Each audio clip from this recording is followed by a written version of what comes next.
मुझे बड़ी खुशी हुई इस पैंथर ब्लॉक में जो हमने डेमोक्रेटिक आज़ाद पार्टी या आज़ाद पार्टी कहिए, उनकी जो पहली सभा की जिसको ऑर्गेनाइज किया हमारे साबका मंत्री और यहाँ के रियासी कटरा के लोगों के दिल की धड़कन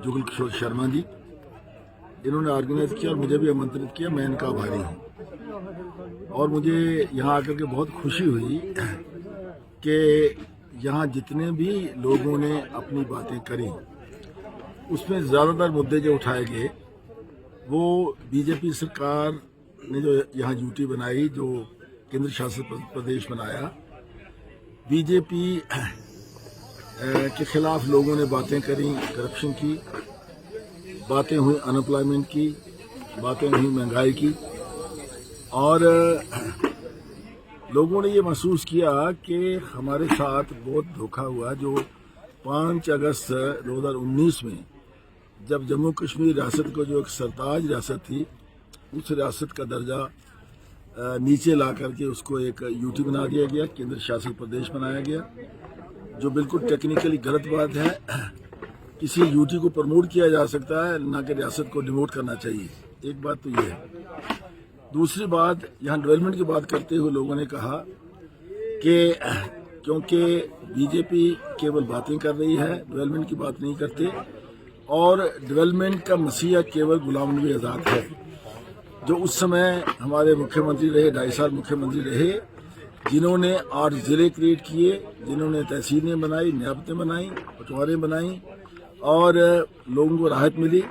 दूसरा, पहाड़ी इलाकों में जैसे रियासी का इलाका है, इनमें सड़कों का जाल बिछाया, और इसके साथ साथ उन्होंने रियासत जम्मू कश्मीर के तीनों हिस्सों को, खित्तों को, अब लद्दाख तो अलग यूनियन टेरिटरी बन गई, लेकिन जम्मू कश्मीर रियासत में उन्होंने हर शख्स को बराबर समझा, चाहे हिंदू था, मुसलमान था, सिख था, ईसाई था, शेड्यूल कास्ट था, ब्राह्मण था, राजपूत, जो भी था, सबको बराबर समझा। और गुलाम नबी आज़ाद साहब जो हैं वो सब लोगों के एक हरदिल अजीज लीडर हैं, और ये जो आज उन्होंने पार्टी बनाई वो इसलिए बनाई कि कांग्रेस की विचारधारा तो ठीक है, लेकिन कांग्रेस का जो नेतृत्व था वो बिल्कुल लड़खड़ा गया। अपनी सोच से हट करके उन्होंने कांग्रेस को कमजोर कर दिया। गुलाम नबी आज़ाद साहब ने कहा कि 2 बातों की वजह से, एक तो जो बीजेपी ने यूनियन टेरिटरी का खेल खेला, जिसमें हमारे लोगों को नौकरियां प्रभावित हुई, जिससे हमारी ज़मीनें प्रभावित हुई, और दूसरा जो कांग्रेस का नेतृत्व जब बिल्कुल ख़त्म हो गया तो उन्होंने कहा कि मैं जम्मू कश्मीर के लोगों को खुशहाल देखना चाहता हूं, वहाँ विकास देखना चाहता हूं, इसलिए उन्होंने ये डेमोक्रेटिक आज़ाद पार्टी बनाई। और आज मैं समझता हूं कि जम्मू कश्मीर में घर घर में आवाज़ है कि आज़ाद पार्टी, डेमोक्रेटिक आज़ाद पार्टी, और चाहते हैं कि आज़ाद साहब चीफ मिनिस्टर बने। और ये मेरा विश्वास है कि आने वाले समय में जब भी चुनाव होंगे, मैं जानता हूं कि बीजेपी चुनाव को टाल रही है, लेकिन जब भी चुनाव होंगे गुलाम नबी आज़ाद साहब हमारे मुख्यमंत्री बनेंगे, यहाँ विकास होगा और लोगों की समस्याओं का समाधान होगा।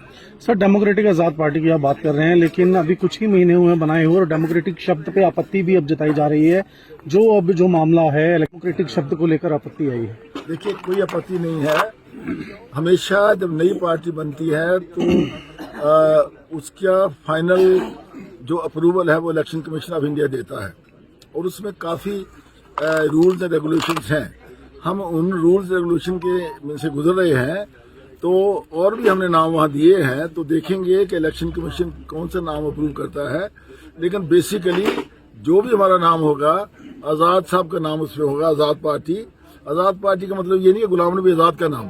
आज़ाद का मतलब है कि जो पार्टी बनेगी, हमारी सोच जो है इंडिपेंडेंट है। हम आज़ाद सोच के, जो हमारी पार्टी की सोच होगी, आज़ाद सोच होगी, ताकि आज़ादी से हम सब लोगों के लिए काम कर सकें और विकास करवा सकें। सर, 2 यूटी हैं, जम्मू कश्मीर और लद्दाख। लद्दाख में कैजुअल लेबर्स की मिनिमम कश्मीर में अभी जूं की त्यों है, और सबकी नजर एलजी जम्मू कश्मीर पे है कि क्या वो ऐसा करेंगे या बीजेपी पार्टी ऐसा करेगी?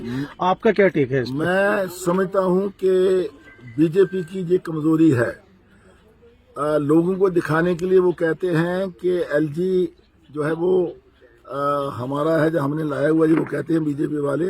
लेकिन मैं समझता हूं कि अगर हम गवर्नमेंट एडमिनिस्ट्रेशन के एचलान में देखें या उनके जो एरियाज में देखें तो बीजेपी के लीडरों की कोई सुनवाई नहीं है, एक बात। दूसरी बात, उनकी सोच नहीं है। देखिए, जब पहले भी 6-7 साल वो सत्ता में रहे तो गवर्नमेंट ऑफ इंडिया के जितने फंड जो आते थे, बहुत से फंड जो थे वो बिल्कुल इस्तेमाल नहीं कर सके, वो लोगों का विकास नहीं हो सका और वो फंड्स वापस चले गए। इसलिए ये सोच की कमी है। लेकिन बीजेपी के नेताओं की कोई बात नहीं सुन रहा, जिसकी वजह से ये कमजोरी हुई है। सर, प्रेजेंट पॉलिटिकल सिनेरियो को देखते हुए आपको क्या लगता है कि इलेक्शंस कब तक होंगे विधानसभा के? देखिए, मैं ये समझता हूं कि अगर ईमानदारी से जो बयानात इनके आ रहे हैं बीजेपी के, उनके गृह मंत्री के या उनके नेताओं के, तो मैं समझता हूं कि अप्रैल मई में इलेक्शन हो जानी चाहिए। लेकिन अगर अप्रैल मई को भी टल गया तो फिर शायद 2024 के साथ करवाएं।